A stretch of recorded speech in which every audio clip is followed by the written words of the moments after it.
Não, eu não estou exagerando, gente. E o torcedor que acompanhou o jogo sabe do que eu estou falando. A atuação ela foi terrível em todos os aspectos. Num técnico inventando um sistema tático e uma escalação para um jogo decisivo no começo da temporada, fazendo testes, coisa que a gente alertava para não fazer.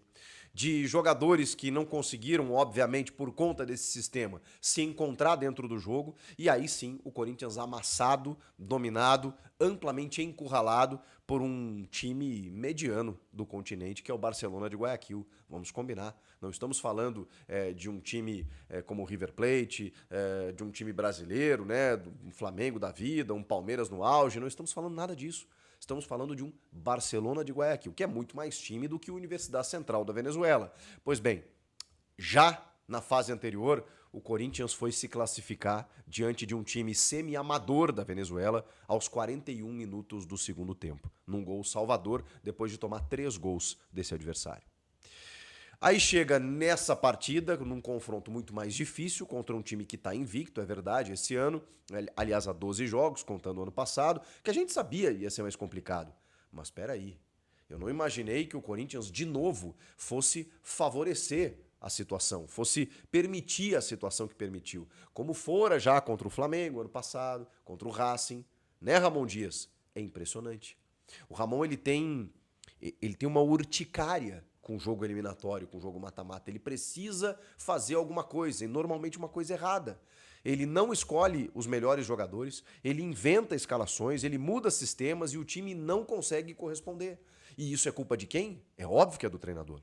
É óbvio que eu vou cobrar de quem? Eu vou cobrar dos jogadores, claro, dos principais jogadores. Agora eu tô vendo aí muitas críticas, por exemplo, ao Breno Bidon, ao Memphis Depay, ao Yuri Alberto. Vamos lá. Eu não vou passar pano aqui. O Bidon jogou horrendamente, jogou muito mal e sou fã desse moleque incondicional. Acho que ele é muita bola. Inclusive, a primeira grande jogada, e talvez a única do Corinthians no jogo, tenha sido um chute do Memphis Depay em cima do goleiro numa jogada do Bidon. Porque esse é o jogo dele. Não é o jogo de ficar exposto completamente, jogado aos leões, como o Ramon fez. Ah, usei 3 zagueiros. Sim, mas para começar ele não usa os melhores ou o melhor entre os 3 zagueiros, que é justamente o André Ramalho, que tá bem, tomou um gol em cima dele ainda no segundo tempo, para pincelar de coisa ruim ainda, mas quando você não tem o José Martínez, que ele perdeu as vésperas do jogo por um desconforto no joelho, já não tem o Ranieri, você não tem uma proteção à defesa. Então o André, ele é aquele híbrido, porque aí você, obviamente, não abdica tanto do jogo. Você tem 3 zagueiros, mas você tem um cara que sai pro jogo com a bola dominada. E não colocaria o Gustavo Henrique, que estaria fazendo o seu segundo jogo na temporada. O Gustavo Henrique quase cometeu um pênalti e quase fez um gol contra. Aliás, fez, mas aí corretamente a arbitragem anulou por impedimento. Ele estava no segundo jogo dele no ano. E no sistema de 3 zagueiros, o André Ramalho foi gigante ano passado. Pois aí justamente quando ele volta com esse sistema, ele não escala o André. Que poderia fazer quase que um volante para ter mais proteção à defesa e ainda ter uma boa saída de bola. Ele não faz isso. Ele bota o André no segundo tempo para jogar numa linha de 4, porque aí ele tira os 2 zagueiros. Parabéns, Ramon. Tudo errado, tudo errado. Então, assim, o Breno Bidon, junto do Alex Santana, eles ficaram alinhados numa primeira função e o Rodrigo Garro na armação. Gente, não houve conexão nenhuma entre os setores, porque esse time nunca jogou junto. E aí, como é que você espera que um time que nunca jogou junto tenha uma atuação convincente num jogo decisivo de pré-Libertadores? Cara, é tão óbvio, mas é tão cristalino que eu não consigo entender como um técnico desse quilate, um técnico do Corinthians, não consigo enxergar isso. Que eu aqui desse lado tenho que berrar no microfone que isso é errado. Que eu ousei falar nas entrelinhas. Gente, ele não vai inventar, né? Vamos no losango, volta, né, com um empatezinho, até derrota simples, beleza, porque reverte em casa. Tomou 3 no lombo e poderia ter tomado mais. Mas assim, no primeiro tempo, ainda tenho que ouvir, ainda tive que ouvir, na entrevista do Ramon, jogamos bem, estivemos bem. O que ele considera jogar bem? Ser atacado o tempo inteiro, mesmo que o Hugo não tenha feito grandes defesas, mas não sofremos sustos. Os caras estavam só simplesmente procurando o lugar por onde passar. E no segundo tempo eles encontraram. Mas no primeiro tempo, gente, o Corinthians não jogou. E aí, como eu falei, né, na minha opinião, não dá para criticar ou crucificar ostensivamente o Breno Bidon, porque ele realmente ficou sozinho ali na missão. Ficou sozinho. Foi uma sacanagem que o técnico fez com ele. O Memphis Depay e o Yuri Alberto não receberam bolas, porque não houve conexão. O Garro foi muito caçado toda hora que pegava na bola e não tinha aproximação. Nas poucas vezes que o Corinthians pegou na bola no primeiro tempo, não subia ninguém. Por quê? Porque como é que o Bidon e o Alex Santana iam subir, e até tentaram algumas vezes, mas como é que eles iam subir o tempo inteiro se não tinha um primeiro volante? E os três zagueiros estavam enfiados, pisados dentro da área.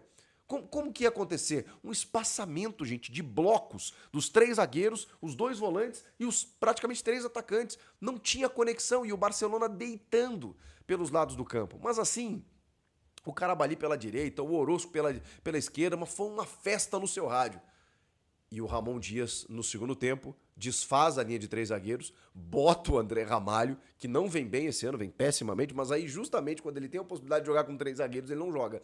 Aí ele tira os dois, o Choca, que cometeu um pênalti infantil, que eu antevia a jogada, e acho que você provavelmente deve ter feito isso, né? Quando tem a jogada, você pensa assim, não dá o bote, não dá o bote, não dá o bote. Ele deu o bote e cometeu o pênalti. Lógico que isso ia acontecer. No segundo tempo, aí ele tira o Félix Torres também, que pouco fez, estava amarelado e tudo mais, para botar o André Carrilho. E aí o time fica mais exposto. Porque aí ele esboça uma tentativa de jogar. Só que aí o Barcelona já tinha encontrado a maneira de chegar até o ataque, né, com muita velocidade, troca de passe. E o segundo gol, pelo amor de Deus, o segundo gol parecia o Real Madrid, gente. Parecia o Liverpool, não esse que jogou contra o PSG, né? Mas o Liverpool da Premier League. Aqui, ó, pum, pum, pum, só tapa. Os caras não dão bote. Aí o cara entrou na área pela direita, fez o cruzamento, pum, gol. E o terceiro gol também pareceu brincadeira de criança, né? O Orozco faz o terceiro gol com três jogadores do Corinthians dentro do gol. O Hugo sai mal, falha no lance. Assim como ele falhou contra a Universidade Central, ele também falhou no lance, a bola sobrou no pé do cara, livre de marcação, segunda bola toda era deles, né? Aí o cara chuta, tem três jogadores do Corinthians dentro do gol. E ninguém diminui o espaço, ninguém diminui no chute do cara. Atuações terríveis de todo mundo. E coletivamente um time que simplesmente não funcionou. Mas, gente, por uma questão óbvia, né?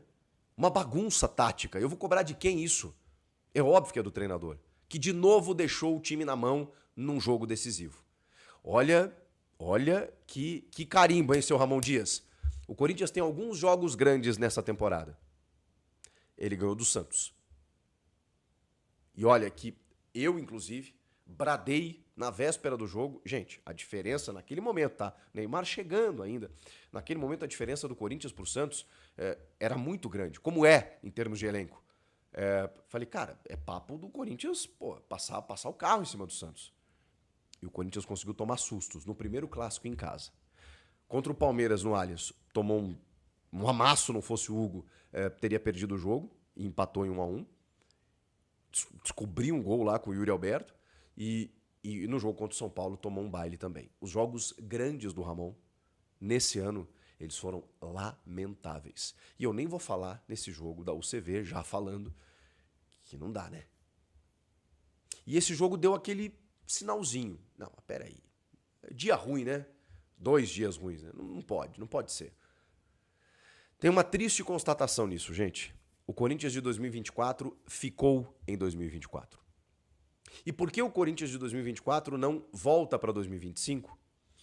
Porque naquele momento existem contextos que a gente consegue enxergar e analisar com mais clareza nesse momento.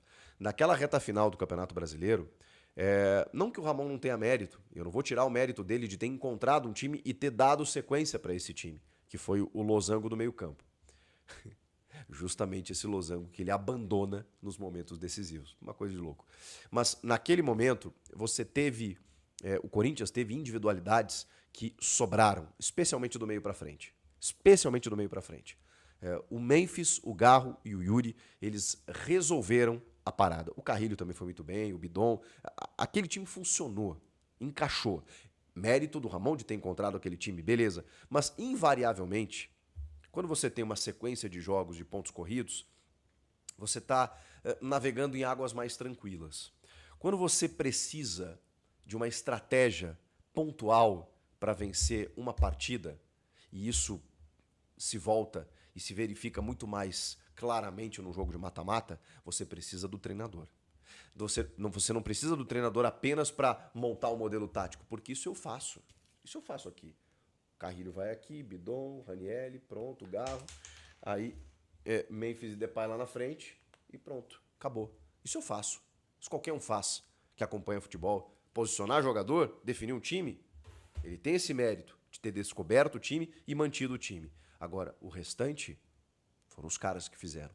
E aí, quando você tem um jogo de mata-mata em que as adversidades aparecem, você perde um primeiro volante, você não tem, daqui a pouco, o teu jogador que você estava acostumado num nível mais alto, ou está com uma dificuldade física, você precisa fazer o quê? Você precisa se voltar para o elenco, você precisa encontrar soluções, você precisa usar uma estratégia dependendo do adversário que você tem. Em todos esses momentos, o Ramon não soube o que fazer. Então, meus amigos, eu tenho outra, não tão triste, mas outra constatação para vocês. O Ramon não é técnico para o Corinthians. O Ramon não está no nível de um técnico que o Corinthians precisa. O Ramon não tem a capacidade para, na hora decisiva, dar o salto que o Corinthians precisa.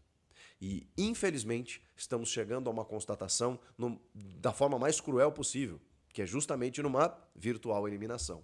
Pode ser que o Corinthians reverta, porque não dá para desacreditar, é muito difícil, praticamente impossível. Você tem que fazer 3 gols para levar para pênalti sem tomar nenhum. Você tem que fazer um jogo perfeito. Você tem que fazer 4 para passar direto. Já aconteceu várias vezes, tudo mais. Mas o que indica isso? Só o fato de ser futebol.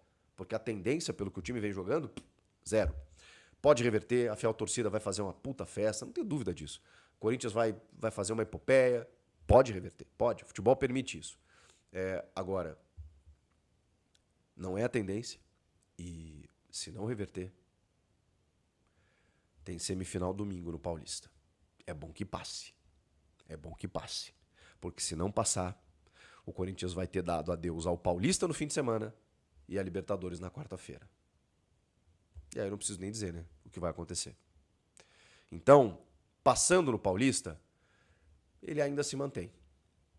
Porque o Corinthians, eu disse há algum tempo, era o favorito para ganhar o Paulista.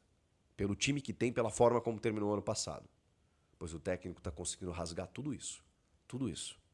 E é lamentável, porque se você olhar para o time do Corinthians, o time tem que estar jogando muito mais. E por que não está jogando? É claro que a gente cobra dos atletas, mas assim, o Tite nos ensinou. Um bom coletivo potencializa as individualidades. E o contrário também é verdadeiro. Se ninguém está jogando bem, tem alguma coisa errada. E essa coisa errada, a gente sabe o que é. Comenta aqui o que vocês acharam do jogo, se dá pra reverter, o que vocês estão achando, tão puto, tão pistola, tudo mais. Tem trecho da live aí também postado no canal, que eu tava um pouquinho mais irritado. Agora eu tô numa pressão mais tranquila, tô na madrugada aqui gravando. Mas enfim, pra fazer esse resumo pra vocês. E o Ramon conseguiu ser pior na entrevista coletiva do que no jogo. Jogamos bem, estou orgulhoso do time, salvamos do rebaixamento. Ramon, salvar o time do rebaixamento talvez seja esse o nível de técnico que você seja, né? Um técnico que salva times do rebaixamento. E realmente, o grande trabalho até então do Ramon no futebol brasileiro foi salvar o Vasco da Gama do rebaixamento. E em algum momento a gente acreditou que ele poderia ser a solução. Visivelmente não é. Comenta aqui, inscreva-se no canal, eu volto na próxima. Tchau!